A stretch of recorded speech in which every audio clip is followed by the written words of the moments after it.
Keep winning, baby. Do it.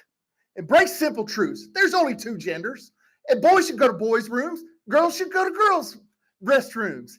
And guess what? Teachers shouldn't be forced to use your freaking made-up fantasy pronouns. Fight like hell. But when they have pride flags in the back of them and they start talking about Trump, as a conservative, I'm offended. Districts are teaching transgenderism when they should be teaching science, math, and language. There's been a lot of garbage in and garbage out. I represent hundreds of people in Ventura County who just don't want to be canceled. Now you're witnessing the downfall of education by indoctrination. The size of the particles of the virus are smaller than the size of the holes in that precious N95 mask. My first question was, is there gender studies? Hitler had the Hitler's Youth and Stalin had the Young Pioneers. Hold the line against the LGBT mafia and their dang pedo fans. Keep winning. You know what? Keep the winning. They can keep the monkeypox. How's that working? In fact, keep winning so much, we'll keep coming. You know what? We're going to keep coming so hard, the only thing these woke-tards got to figure out is whether it's on their face, backbone, or thighs. Woo! Get some! Thank you. We are the only country with a dream. It's not the French dream. It's not the Russian dream. Our kids have to be taught our foundation of God-given inalienable rights, religious freedoms, individualism, democracy, and a free market. CRT, gender ideology, and explicit materials have no place in schools.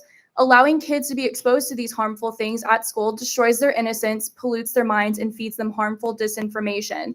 As a taxpayer, I expect efficient and effective use of our tax dollars to provide students with an excellent education and not indoctrination. I'm here to thank the board for the work they've done, the work that I elected you to do.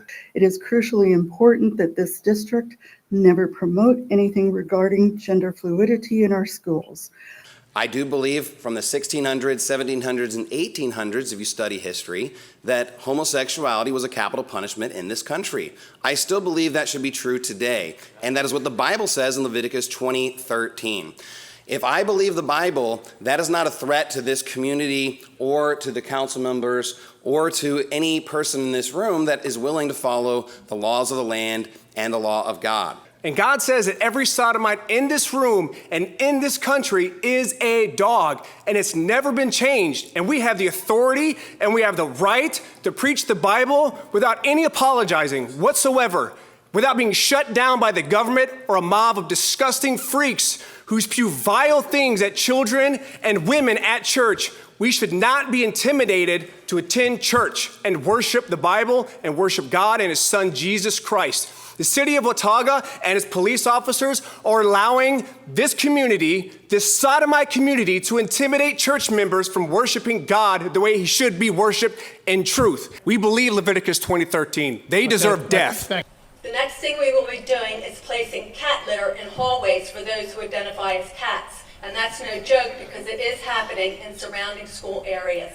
Just because you don't see, Mr. Wurs, a quote you made in reference to the rainbow not being offensive to Christians, it is. The rainbow represents God's promise to not flood the earth, not to support LGBTQ.